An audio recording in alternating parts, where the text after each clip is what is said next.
그 이유는 뭐냐면 일반 외래에서 환자를 볼 때나 병동에서 환자를 볼 때는 제가 좀 그렇게 긴장하진 않습니다. 왜냐하면 제가 조금 실수를 하거나 조금 판단이 늦더라도 환자분이 크게 이렇게 영향을 받지 않거든요. 수정할 수 있는 기회가 있는 거고요.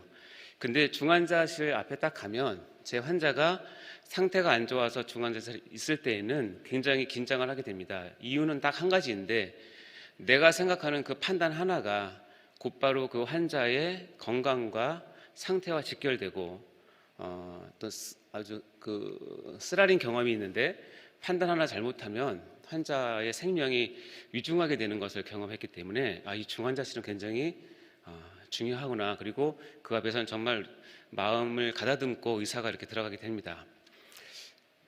우리 사랑하는 우리 목사님들은 영적인 의사입니다. 그리고 여러분이 섬기는 교회와 성도들은 혹시 지금 중환자실의 안에 있는 성도들과 교회가 아닙니까? 그렇다면 육신의 치료를 하는 저도 중환자실 앞에서 옷깃을 여미고 다시 들어가는데, 이 시간 목사님과 제가 동일시해서 우리 사랑하는 성도들 앞에 두고 중환자실에 있는 그들을 바라보면서 안타까운 마음으로 또 긴장된 마음으로 이 시간 같이 강의를 통해서 또 많은 지혜를 얻었으면 좋겠고, 같이 저와 마음을 같이 해서 이 강의를 들었으면 참 좋겠습니다.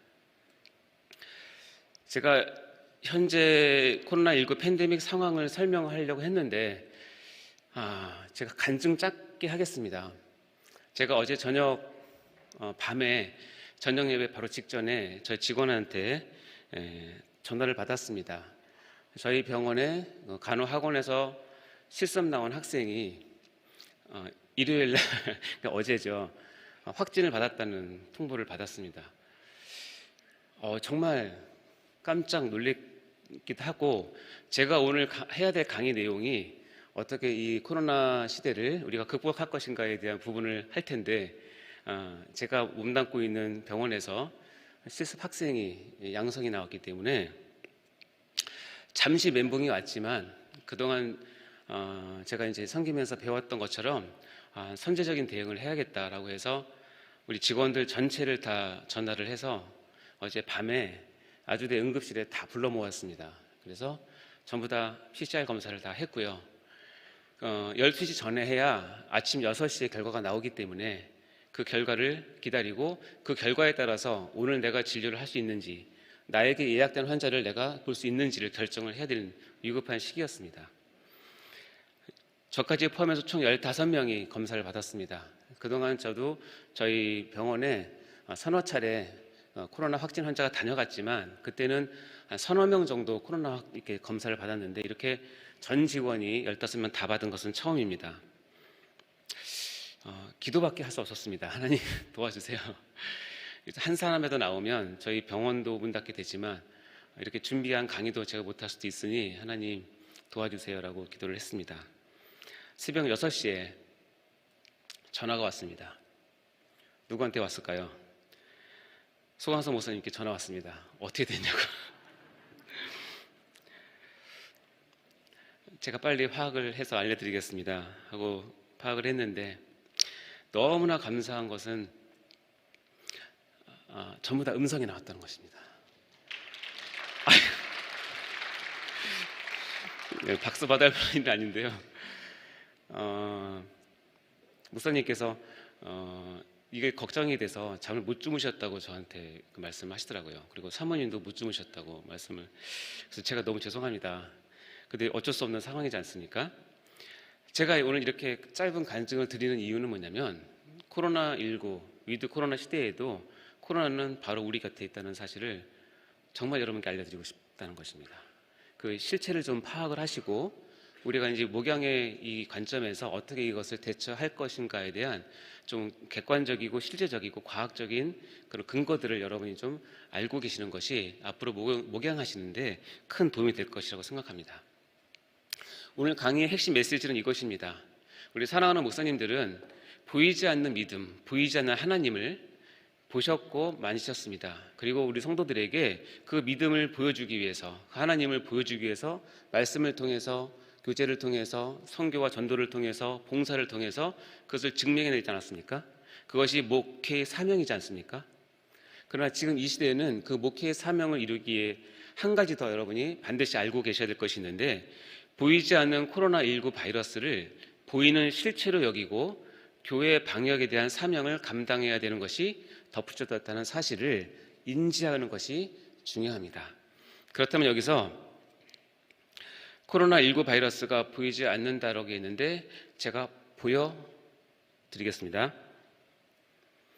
미국 감염병 연구소에서 전자현미경 사진을 공개했습니다. 2020년 2월에 여러분 사진에 보면 동글동글동글한 것들이 바이러스입니다. 우리 눈에 절대 보이지 않죠. 전자현미경으로 진짜 수십만 배 확대를 해야 볼 수 있는 것입니다. 저 동글동글한 것의 겉표면에 보면 스파이크처럼 올라와 있는데 그 스파이크가 왕관처럼 생겼다고 해서 이름을 코로나 바이러스라고 이름을 지은 것입니다. 그리고 이것들이 세포 사이사이에 이렇게 군집으로 모여 있으면 이것이 이제 문제를 일으키게 되는 것이죠. 더 재밌는 사진이 있는데 서울대학병원에서 이 사진을 찍었는데 1번을 보면 세포 내에 가득히 모여 있는 게 코로나 바이러스 입자입니다. 그리고 2번 이 사진을 보면 그 세포를 탈출해서 이동 중인 바이러스 입자이고, 여기 3번에 보면 그 세포 밖으로 퍼져나온 바이러스 입자입니다. 이것은 참 재밌는데 이 한 사진에 코로나19 바이러스의 생활사가 다 들어가 있는 것입니다. 다시 얘기해서 코로나 바이러스가 눈에 보이지 않지만 우리 몸에 침투해서 세포 내에서 이렇게 증식을 하고 기생을 하다가 세포를 뚫고 나가서 터지면서 세포는 죽이고 자기는 탈출해서 다른 곳으로 가는 거죠. 그렇게 되면 세포는 죽게 되고 염증 반응을 일으키게 되고 이 염증 반응을 통해서 폐에 특별히 문제를 일으켜서 심각한 호흡기 증상을 일으켜서 많은 사람이 죽게 되는 것입니다. 자, 이제 제가 코로나 바이러스를 여러분 눈에 보여드렸습니다. 이제 있는 것으로 여기고 여러분은 이제 저희 강의를 들으셔야 합니다. 아시겠죠? 네, 감사합니다. 코로나19는 정확한 학명으로는 코비드19라고 이야기를 합니다. 코로나 바이러스 디지즈 2019라고 되어 있고요. 병원체명은 중증 급성 호흡기 증후군을 일으키는 코로나 바이러스다라는 뜻으로 이렇게 붙여져 있습니다. 이것에 대한 주된 전파 경로는 이미 과학적으로 입증이 되었고 그 바이러스의 생활사를 연구하면서 과연 이것이 어떻게 전파되는지가 알려져 있습니다. 그래서 빨간색 글씨를 보면 됩니다. 특히 호흡기 침방울, 비말이라고 얘기하죠. 그것을 통해서 주로 된다. 그것이 밀접 접촉 내에 있을 때 된다. 그리고 그것 외에도 손과 같은 표면 접촉으로도 가능하다. 그리고 밀폐된 공간에서는 더 잘 전염될 수 있다. 이 네 가지가 핵심입니다. 이 핵심을 가지고 호흡기 침방울 비말과 밀접 접촉, 표면 접촉, 밀폐된 공간, 이 네 가지의 과학적인 팩트를 가지고 WHO에서는 그럼 우리가 코로나를 어떻게 예방할 것인가에 대한 수칙을 내놨는데 그것이 여러분이 다 잘 알고 있는 이것입니다. 비말은 무엇으로? 마스크로. 밀접 접촉은 거리두기로. 표면 접촉은 손 소독과 손 세척으로. 밀폐된 공간은 안심 방역과 환기로. 우리가 흔히 들은 이 내용은 그냥 우리가 지어낸 것이 아니라 이미 과학자들이 이것을 연구해서 이 코로나 바이러스가 실체이니 이것이 어떻게 또 돌아다니고 어떻게 번지는 것에 대한 정확한 과학적 근거를 토대로 해서 그럼 우리 인간이 해야 될 최대한의 방어의 목표가 이렇게 마스크, 거리두기, 손소독, 방역입니다. 그래서 이 네 가지는 우리나라 방역 당국도 지금도 우리에게 동일하게 요구하고 있는 내용이지 않습니까? 여러분 이제 다 알고 있는 내용입니다. 그것이 어디서 왔는지를 본다면 코로나19 바이러스의 실체의 과학적 근거로부터 왔다는 사실을 알고 계시면 됩니다. 그렇다면 팬데믹이 무엇인가? 이 팬데믹이라고 하는 것은 WHO 세계보건기구에서 전염병을 그 위험도에 따라서 1에서 6단계로 나누고 있는데요. 그래서 최고 등급이 6단계를 팬데믹이라고 얘기를 합니다. 그래서 전염병의 대유행이라고 얘기하는데 특히 이 6단계가 되면 2개 대륙 이상으로 퍼져서 전 세계가 같이 대응하고 고민해야 될 전염병이 된 것으로 판단을 하는 것입니다. 역사적으로 보면 팬데믹의 예들이 몇 가지 있습니다. 여러분 다 아시겠지만 중세시대의 흑사병, 패스트가 유명한 팬데믹이었고요. 스페인 독감, 홍콩 독감, 그리고 기억나시겠지만 2009년도에 신종플루라고 하는 것이 팬데믹이었습니다. 그리고 바로 작년 3월에 코로나19를 WHO에서 팬데믹으로 지정을 했습니다. 지금 우리는 이 시대에 살고 있는 것이고, 그리고 그러면 교회사에 보면 이 흑사병의 이야기들은 많이 나오고 있습니다.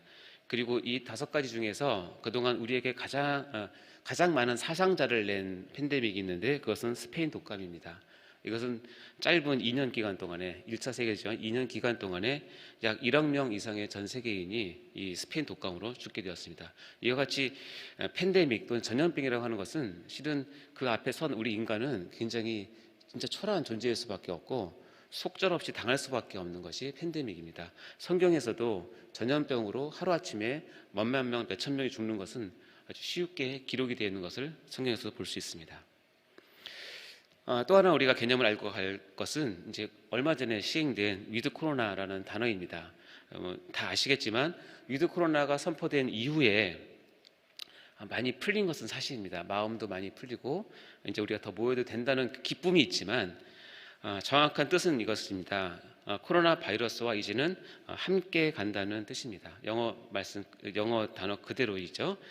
그러나 이것을 오해하시면 안 되는 것이 코로나 바이러스가 없어지거나 사라진 것은 절대 아니다라는 사실을 인식하셔야 된다는 것입니다. 이것은 정부의 방역 정책적인 개념인데 단계적 일상 회복 방안이라고 하는 한 단계로서 위드 코로나를 선포를 한 것이지 코로나 바이러스가 우리가 친구가 됐다는 뜻은 절대 아니라는 사실을 기억하셔야 된다는 것입니다.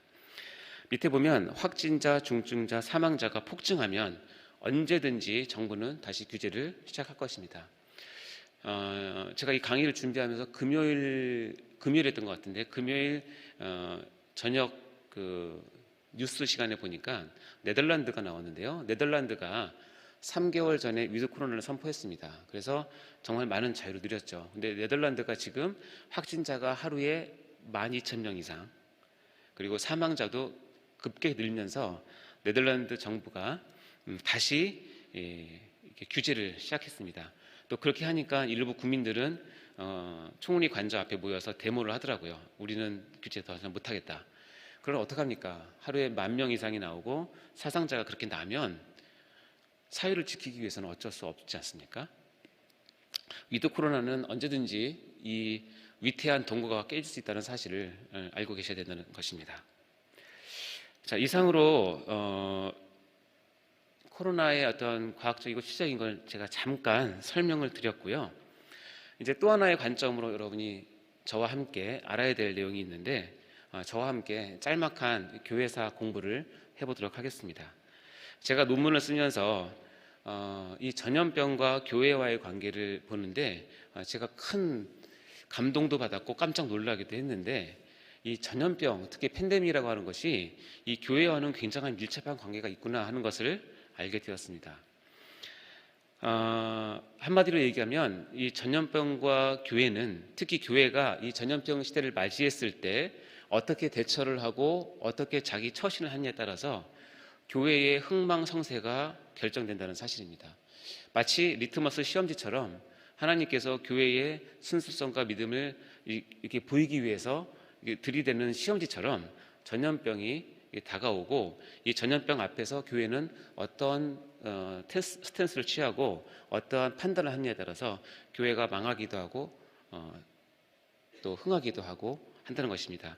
이와 같이 이 교회에서 얻는 교훈들이 있는데 저와 함께 이 교훈들을 같이 나눠보도록 하겠습니다. 다 아시겠지만 초대교회는 극심한 박해의 시대였습니다. 제가 역사 공부를 하면서 늘 감사하는 것은 제가 그때 안 태어난 것을 너무나 감사하게 생각하는데요. 이 로마는 황제 숭배가 극심하였고 그래서 그것을 거역하는 많은 반대 세력들을 가차없이 처분했던 시대이고 특히 로마의 기독교인 박해는 엄청났죠. 그래서 황제 숭배를 거역하는 기독교인을 잡아다가 이와 같이 인간 횃불을 만들어서 불태워서 죽였고 이와 같이 맹수들을 풀어서 사람들을 다 잡아먹게 하고 그것을 콜로세움이라는 경기장에서 로마 시민들이 보면서 환호를 지르고 쾌감을 느꼈던 그때입니다. 그래서 정말 극심한 박해 시대 가운데 우리 믿음의 선조들은 지하에 파고들어서 카타콤이라는 곳에서 믿음을 지키면서 예배를 드렸던 그런 역사 현장들도 있습니다. 그러던 중 역사를 보면 로마에 서너 차례의 큰 그 전염병 위기가 왔는데 대표적인 것이 AD 165년에 로마에 천년두로 추정되는 전염병이 왔었고, 그다음에 AD 249년에 홍역으로 추정되는 전염병이 왔습니다. 그리고 251년 알렉산드리아에 역병이 돌아서 보통 이렇게 되면 로마나 그런 도시들의 한 인구의 30-40% 이상은 죽을 정도로 엄청나게 큰 팬데믹에 재앙을 받게 됐죠. 그때 보면 거리거리에는 정말 그 버려진 시체들이 있었습니다. 왜냐하면 시체를 만지면 아무리 가족이라도 옮기 때문에 부모가 걸리면 자녀들은 부모를 버렸고요. 자녀가 걸리면 부모는 자녀를 버렸습니다. 왜냐하면 살기 위해서. 그리고 이렇게 버려진 시체들이 널브러져 있고 환자들이 뒹굴고 있을 때 로마의 고위 관리들은 자기들의 생명을 위해서 가족들과 함께 로마를 탈출했고요. 그리고 이교도 사제들도 그들을 돌보는 것을 포기하고 멀리 도망갔습니다. 이런 거의 그 혼란과 극심한 무정부 상태에서 어느 날 아침에 로마 시민들이 일어나서 보니까 그 더러웠던 거리가 깨끗하게 치워져 있는 것입니다. 이게 왜 그러지? 왜 그럴까? 그런데 그 다음 날도 또 일정한 기간이 되면 또 거리가 깨끗하게 치워져 있고 시체도 없어졌고 환자들도 다 모아서 따로 이렇게 있는 것입니다. 그래서 나중에 알고 보니까 카타콤에 숨어 있었던 우리 신앙의 선배들이 밤에 몰래 나와서 자기의 위험을 무릅쓰고 시체들을 다 처리해서 장사 치료해주고 환자들을 다 따로 모아서 음식과 물을 주면서 간호했던 것입니다. 이것을 본 로마 시민들은 차츰차츰 기독교인에 대한 그리고 예수에 대한 생각들을 변하기 시작했고, 그런 굉장한 용감불상한 행동을 하는 그 기독교인들을 불러준 별명이 있는데 그것이 바로 파라볼라노이라고 불렀습니다. 이 파라볼라노이라는 뜻은 함께 옆에 있는 자, 그리고 곁에서 위협을 무릅쓰는 자라는 뜻입니다. 이 말뜻에서 보였지만 로마 시민들은 이미 그 마음을 우리 기독교인들에게 빼앗긴 것이죠. 저들은 우리와 함께 있고 우리가 힘들 때, 우리가 어려울 때, 우리가 괴로울 때 도와주는 자라고 하는 개념을 갖게 되었고, 이것이 점점 진행이 되면서 결국은 로마가 기독교를 공인하게 되는 그런 역사적인 순간을 맞이하게 됐죠. 역사학자인 로드니 스타크의 기독교 발흥이라는 책에서 보면 이렇게 표현하고 있습니다. 초대 기독교인들이 종교를 불문하고 전염병에 걸린 환자들을 정성껏 돌보았다. 그리고 그 결과는 이렇게 나타났다. 이 모든 사태의 귀결점, 다시 얘기하면 이 모든 일들의 귀결점은 뭐냐면, 그런 치료를 받은 이교도인들이 보니까 기독교인에 대한 애착관계가 증가하게 되고, 그래서 결국은 이것은 개종할 확률로 직결되고, 그래서 그들은 차츰차츰 기독교로 돌아오게 되었고 예수를 믿게 되었다라는 것이 초대교회 역사에서 증명한 그런 내용들입니다. 이와 같이 아름다운 이야기만 있는 것이 아니라 역사의 또 다른 면이 있습니다. 그것은 중세시대의 재앙인데요. 아까 말씀드렸지만 패스트 또는 흑사병이라 불리는 중세시대의 이 병은 중세교회가 잘못된 대처와 과오를 저지름으로 인해서 아주 큰 재앙을 맞이했던 전염병이 되었습니다. 그의 가장 핵심은 뭐냐면 맹목적인 믿음, 즉 무지로 인하여서 전염병에 대한 재앙을 고스란히 당하게 된 것입니다. 근데 패스트가 무엇이냐, 흑사병이 무엇이냐 하면 흑사병의 이름은 죽을 때 온몸이 다 까맣게 돼서 죽는다라고 해서 흑사병이라고 얘기를 짓고요. 전염력이나 치명률이 굉장히 높아서 어떤 문헌에 의하면 천주교의 신부가 낮에 패스트로 죽은 자기 성도 한 사람을 장례를 치르고 자신은 다음날 아침에 패스트로 죽었다라고 할 정도로 무시무시한 병입니다. 그래서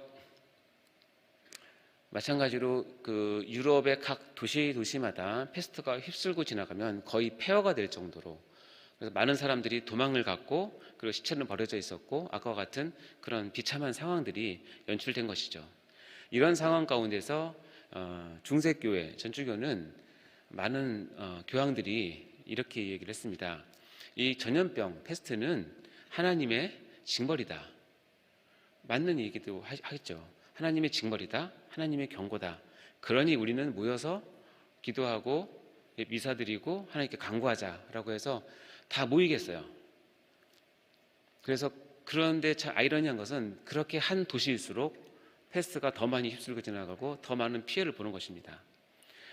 이것을 우리가 지금 이제 현대 의학적인 측면에서 보면 아주 결정적인 미스를 한 것입니다. 패스트는 그렇게 해서 전혀 막을 것이 아니기 때문에 그렇습니다.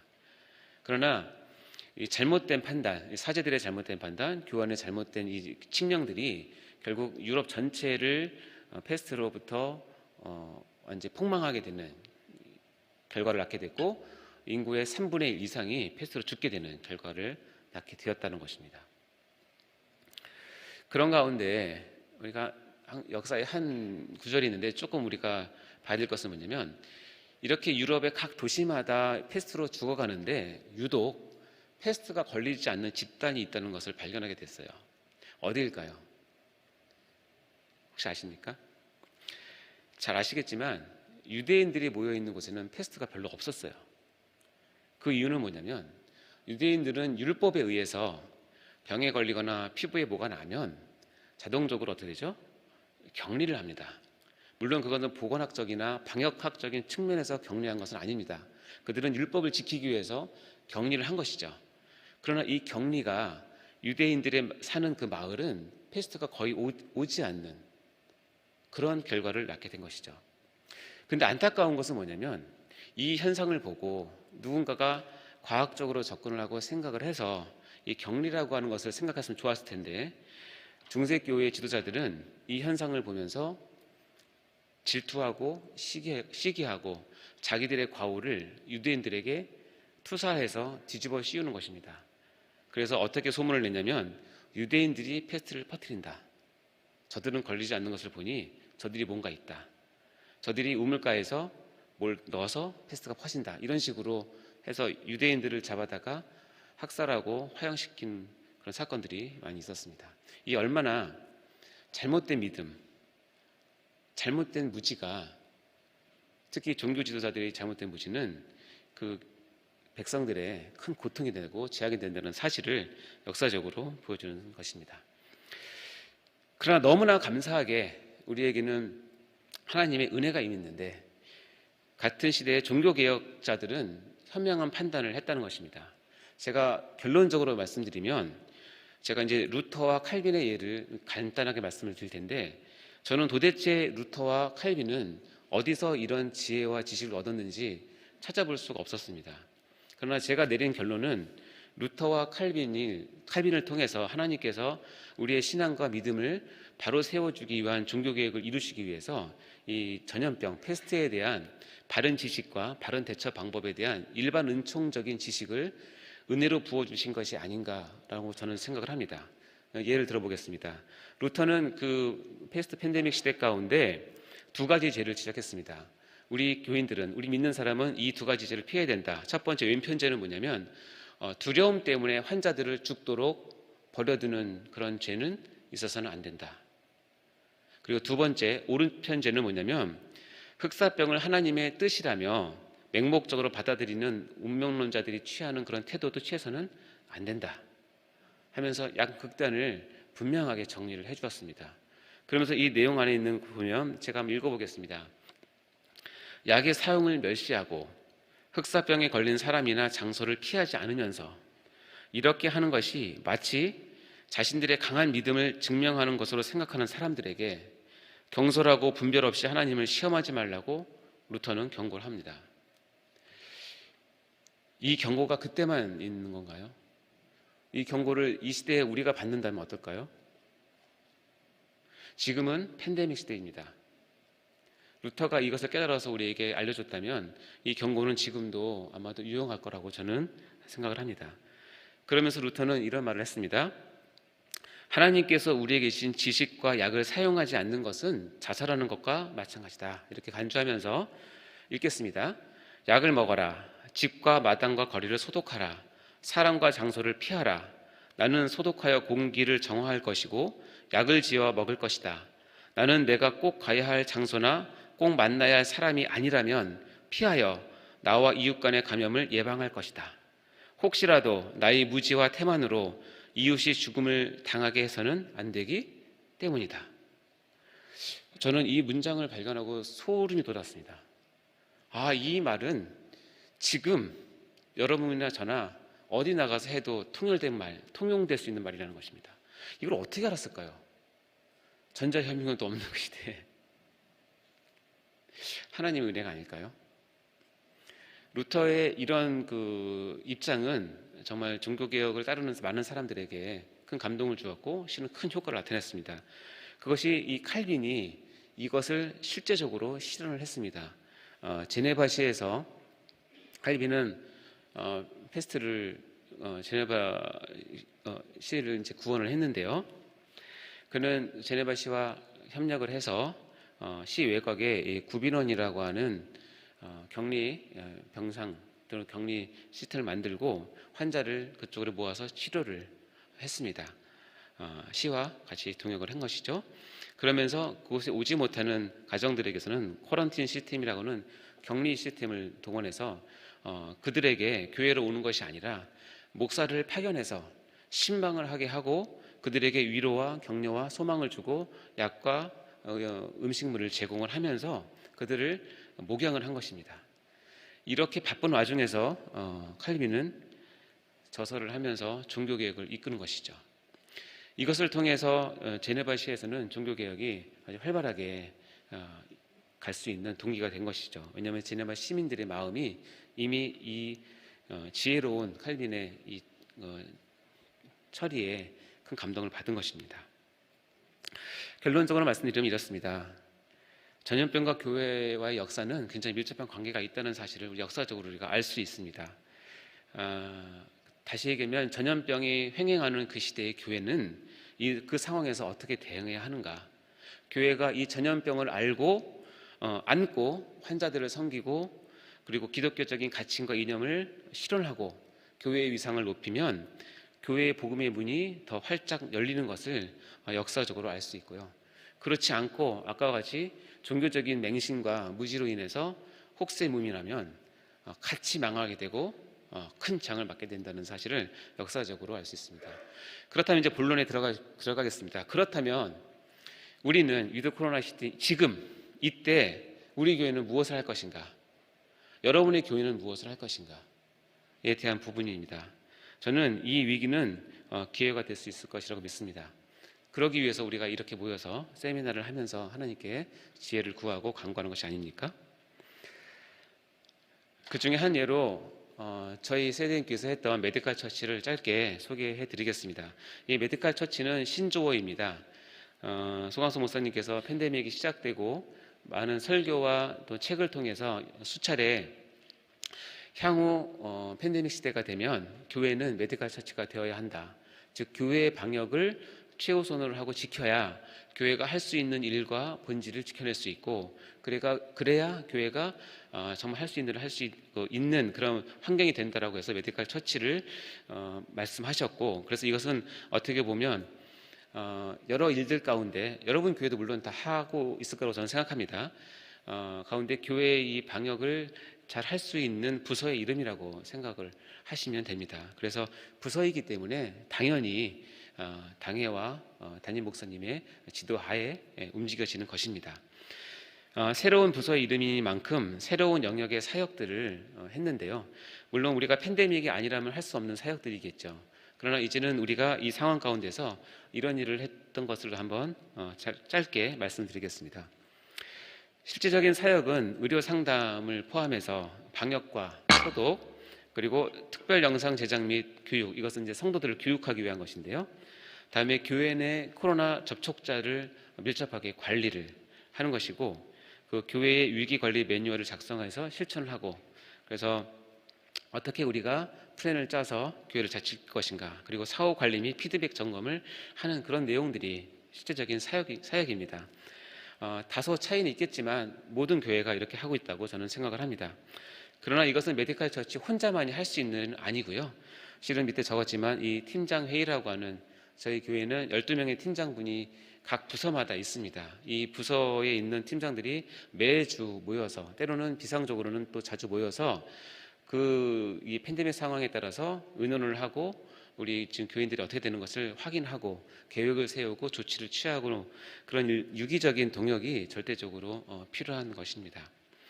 이로 인한 실질적인 효과는 어떻게 나타나냐면, 제가 2년 동안 보니까 교회가 보건적으로 안전하다는 그 이미지를 확실하게 심어주게 되었고요. 그로 인해서 성도들은 심리적 안정감을 찾고 안심하고 현장 예배를 오고, 그리고 오는 것을 사모하는 마음을 키워준 것입니다. 그래서 어쩔 수 없이 우리 성도들은 내가 교회에 간다고 하는 것이 나의 건강에, 나의 가족의 건강에 지금 상황에서는 어떤가를 판단할 수밖에 없는 위치에 있지 않습니까? 그 부분을 여러분들은 분명하게 우리가 제공을 해줘야 된다는 것입니다. 우리 교회뿐만 아니라 지역사회와 국가의 교회의 브랜드 가치의 이미지를 높여줌으로써 사회적 국민적 인식을 바꿔주는 그런 효과를 얻게 되었습니다. 잠시 사진을 보면, 저희가 메디컬 처치 개소를 하면서 이 사역을 시작했고요. 발열 체크, 그다음에 소독 및 방역 등을 매 시간마다, 예배 시간 끝날 때마다 이렇게 하는 장면입니다.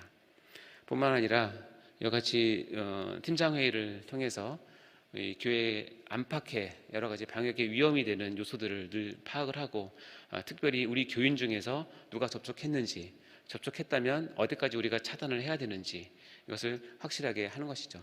이것은 이제 메디컬 처치가 할 수 있는 것이 아니라 교구를 담당하는 사역자분들의 도움을 얻어서 이것이 가능하지 않겠습니까? 정부에서는 접촉자와 같이 있는 밀접 접촉자만 과거에는 1주 또는 2주를 격리하게 했습니다. 그러나 저희 교회에서는 접촉자와 밀접 접촉자, 그리고 밀접 접촉자와 같이 또 접촉한 제2차 접촉자, 또 3차 접촉자까지 파악을 해서 2차 접촉자, 3차 접촉자에게도 연락을 드려서 지금 상황을 얘기해주고, 지금 상황이 이러니 이번 주는 교회에 나오지 마시고 영상으로 드려주기 바랍니다라고 하면서 교회 내로 실제적으로 코로나 바이러스가 들어올 수 있는 그 길을 차단을 하는 것입니다. 이런 것들이 어떻게 되냐면 유기적인 그런 사역을 통해서 이게 가능한 것이겠죠. 그리고 이제 QR 코드를 도입을 해서 성도들 관리뿐만 아니라 이제 뭐 접촉자 관리뿐만 아니라 백신 여부의 관리도 다 등재를 해서 우리가 지금 상황에 맞는 그런 예배 인원을 꾸릴 수 있도록 통계화를 시키는 것입니다. 그리고 실질적으로 코로나로 인해서 어려움을 겪는 우리 성도들을 1대1 면담을 해서 위안을 주고 안심을 시켜줘서 다시 예배에 올 수 있도록 도움을 주고, 그리고 한국교회가 어떻게 대처를 해야 될 방안들 생각을 하면서 연구를 하였습니다. 자, 그러면 이와 같이 저희는 메디컬 처치를 말씀드렸지만 우리 목사님들은 각 교회마다 이런 방역을 하고 있는 핵심 멤버들이 있을 거라고 생각을 합니다. 이 교회 방역이 왜 중요한가, 그냥 한마디로 말씀드리면 지금은 교회 방역이 하나님 사랑에 대한 표현입니다. 우리가 하나님의 사랑을 어떻게 표현하죠? 예배를 통해서, 찬양을 통해서, 우리의 사역을 통해서, 전도를 통해서 하지 않습니까? 근데 그것을 하려면 지금 뭐가 필요하냐면, 이 교회적인 측면에서 교회의 본질을 지키기 위해서는 방역을 잘 하셔야 된다는 것입니다. 그러니까 교회 방역은 다시 얘기하면 겉다리가 아니라 핵심을 지켜내기 위한 하나님 사랑의 우리의 실질적인 표현이라는 사실을 꼭 기억하셔야 된다는 것입니다.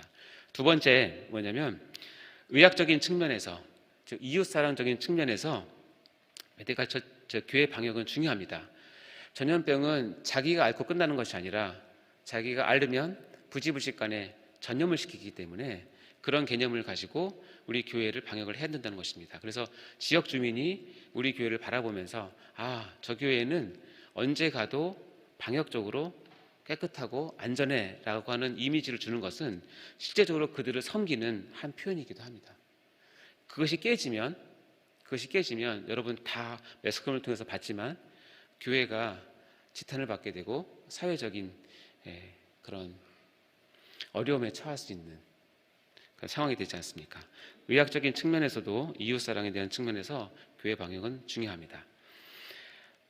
우리가 이렇게 표현할 수 있겠죠. 마트에 가서 계란을 사고 올 때 여기 계신 분 중에 누구도 이 계란 10개를 비닐봉지에 넣어서 덜렁덜렁 들고 오시는 분은 없을 거라고 생각합니다. 왜죠? 깨지니까요. 지금은 이런 상황입니다. 우리 교회 처한 위치가 이런 위험한 상황이니 이제는 이 튼튼한 포장지에 싸서 이 계란을 운반해야 될 상황이 된 것이라는 사실을 우리가 알고 계셔야 된다는 것입니다. 실제적인 제언들은 3가지입니다. 일단 저를 포함한 여기 이 자리에 모인 모든 목회자분들의 마인드가 참 중요합니다. 아까도 말씀드렸지만 코로나가 실제적인 것이다. 그리고 팬데믹이 무엇이다. 그것에 대한 위험성이 무엇이다. 그리고 이것이 우리 목양에서는 어떻게 우리가 필요한 것인가에 대한 열린 마인드가 필요하고요. 그리고 각 교회의 사정과 실정에 맞는 이 방역을 제대로 할 수 있는 시스템을 잘 구축하는 것이 중요할 것이라고 생각합니다. 작은 교회는 작은 교회만큼, 큰 교회는 큰 교회만큼. 그러나 이미 방역에 대한 그런 노하우는 이미 질병청을 통해서 다 공지된 상태이기 때문에 여러분이 쉽게 그것은 구하여 볼 수 있습니다. 그리고 한 가지 더 제안드리는 것은 향후 이렇게 포스트 팬데믹 시대에는 일반 은총과 특별 은총, 또 교회 방역과 예배 이런 것에 대한 균형 잡힌 교육자를 양성해내는 신학교 교육이 참 필요하다고 생각을 합니다. 거기에 가장 중요한 것은 저는 은혜라고 생각하는데요. 제가 2년 동안 교회 방역을 하면서 정말 많이 느낀 것은 우리가 최선을 다하지만 하나님께서 은혜를 주시지 않으면 정말 안 된다는 사실을 저희 세일교회도 수차례 뚫릴 그런 위기가 있었는데 정말 하나님께서 은혜 주셔서 막아주셨습니다. 그래서 이 시편 말씀처럼 여호와께서 집을 세워주지 아니하시면, 여호와께서 성을 지켜주지 아니하시면 정말 안 됩니다. 우리가 은혜를 구하면서 이 교회 방역에 대한 부분들을 잘 준비해야 될 것 같습니다. 이제 마지막입니다. 제가 여러분께 드리는 마지막 메시지 3가지를 전해드리고 이제 강의를 마치도록 할 텐데요. 위드 코로나 시대에 반드시 알아야 될 3가지를 말씀드리겠습니다. 그래서 여러분이 이제 귀가하실 때 가져가야 될 메시지입니다. 첫 번째 메시지는 위드 코로나 시대의 목양함에 교회의 본질을 지켜내기 위해서는 반드시 뭐가 필요하다? 울타리가 필요하다는 것을 다시 한번 강조드립니다. 왼쪽에 있는 그림 보실까요? 한번? 여러분 왼쪽에 있는 그림을 보시면 얼마나 양들이 편안하게 방목을 하고 있습니까? 그렇죠? 이것은 외부의 위협 세력이 없을 때는 이렇게 하는 것입니다. 그동안 우리끼리 이렇게 했습니다. 아름다운 목양, 아름다운 목회, 신나는 목회를 할 수 있습니다. 왜냐하면 위험 요소가 없기 때문에. 그러나 저 상황에서 외부의 늑대나 곰이나 호랑이가 나타나서 저 양을 노리는 위협 세력이 등장한다면 저렇게 하시겠습니까? 저렇게 해서는 안 되죠. 어떻게 되죠? 오른편에 있는 그림처럼 울타리를 치고 목자는 그 양들을 울타리 안에 안전한 곳으로 몰고 가야 될 책임과 의무가 있는 것입니다.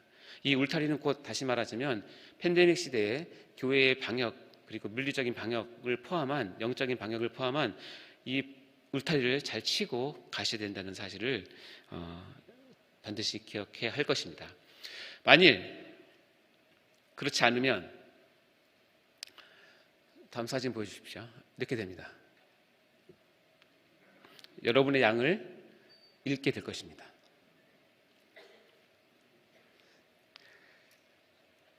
다음 사진은 지금 이 자리에 있는 한 목사님께서 보내주신 사진입니다. 한 달 전에 우리가 양을 잃을 수 있지만 양도 잃을 뿐더러 우리 목회자 스스로도 위험에 처할 수 있습니다. 한 달 전에 송 목사님께서 코로나 양성을 받았습니다. 그래서 고향 시장으로부터 공문을 받아서 열흘 동안 격리 치료를 대구에서 했습니다. 그리고 격리가 해제됐다고 공문을 받았습니다. 격리되기 전에는 주일 예배에 100명 이상 모였던 교회입니다. 격리 후에 많은 성도들이 두려워하고 떨면서 좀 30명도 안 나오는 그런 위기를 맞게 됐습니다. 이것은 실제입니다. 양을 입는 것도 문제이지만 교회의 머리가 되신 그리스도께서 위임하신 목사님께서 이렇게 걸리시면 정말 교회는 어떡합니까? 여러분 스스로도 정말 각 마음을 가지고 이런 방역에 최선을 다하고 안전한 울타리를 치는 그 역할을 반드시 해줘야 할 것입니다. 이 코로나 팬데믹 시대 그리고 위드 코로나 시대의 방역 수칙의 알파와 오메가는 처음부터 그랬고 지금까지 그랬고 코로나 종식될 때까지 이건 변하지 않습니다. 첫 번째 가장 중요한 것은 마스크입니다. 유럽이 위드 코로나가 망한 이유는 뭐냐면 마스크를 벗었기 때문에 그렇습니다. 아마 정부에서는 마스크는 계속 쓰라고 할 것입니다. 교회에서도 뿐만 아니라 우리 건강을 위해서도 마스크는 반드시 필요하고 이것은 변하지 않습니다. 왜냐하면 코로나가 이 마스크를 무서워하기 때문입니다. 손 소독, 손 씻기 반드시 하셔야 되고요. 거리 두기 하셔야 되고 여러분의 공간을 안심 방역 및 환기를 꼭 하시는 것. 이 5가지는 알파와 오메가이고 처음과 끝이고 계속됩니다. 진짜 코로나가 이제 이 지구상에 없어졌다고 과학자들이 선언하기 전까지는 아마 계속될 가능성이 많겠습니다. 이게 1년이 될지 2년이 될지 저도 잘 모르겠습니다. 그러나 이게 있다면 이것은 교회 내에서 반드시 해야 될 것입니다. 여기 강의 들어왔는데 특별한 건 없고 똑같은 얘기 하네라고 여러분께서 저에게 말씀하실지 모르겠지만 그 이상도 그 이하도 없습니다. 이것만 하시면 됩니다.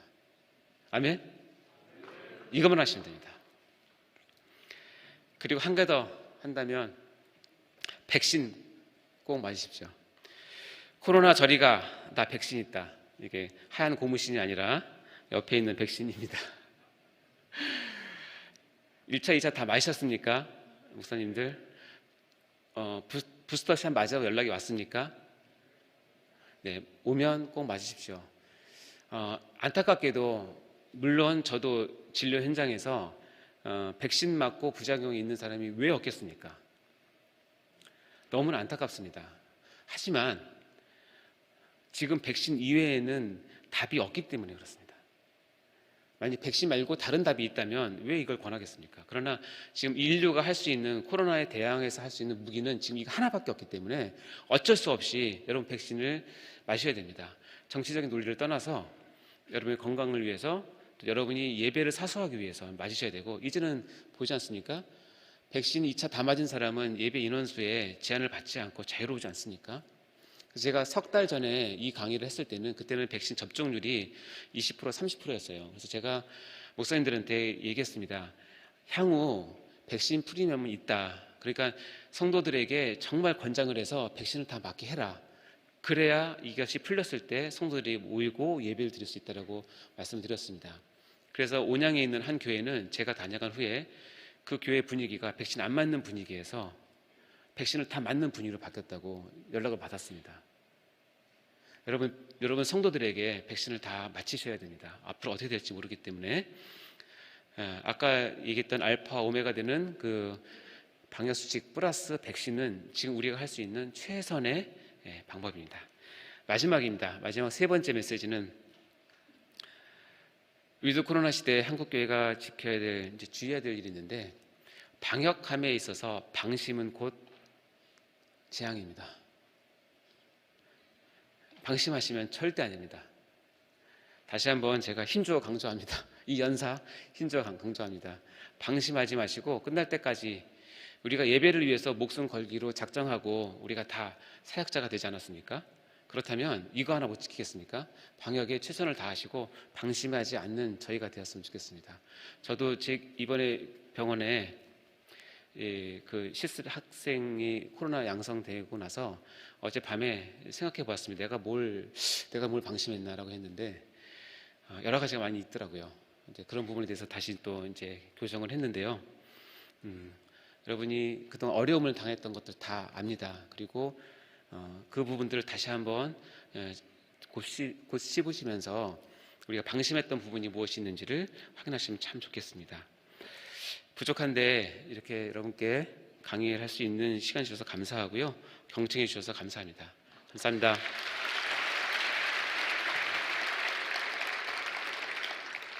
다시 한번 격려의 박수 부탁드리겠습니다. 오전 강의하신 후에 지금 이제 세 분의 강사들은 저희 교회에서 실무적인 사역을 감당하고 있는 분들입니다. 이분의 사역을 왜 나누게 되냐면 교회 사역이라는 것은 목사님 한 분의 사역이 아니라 함께 동역하는 동역자들이 어떻게 그 목사님 메시지에 따라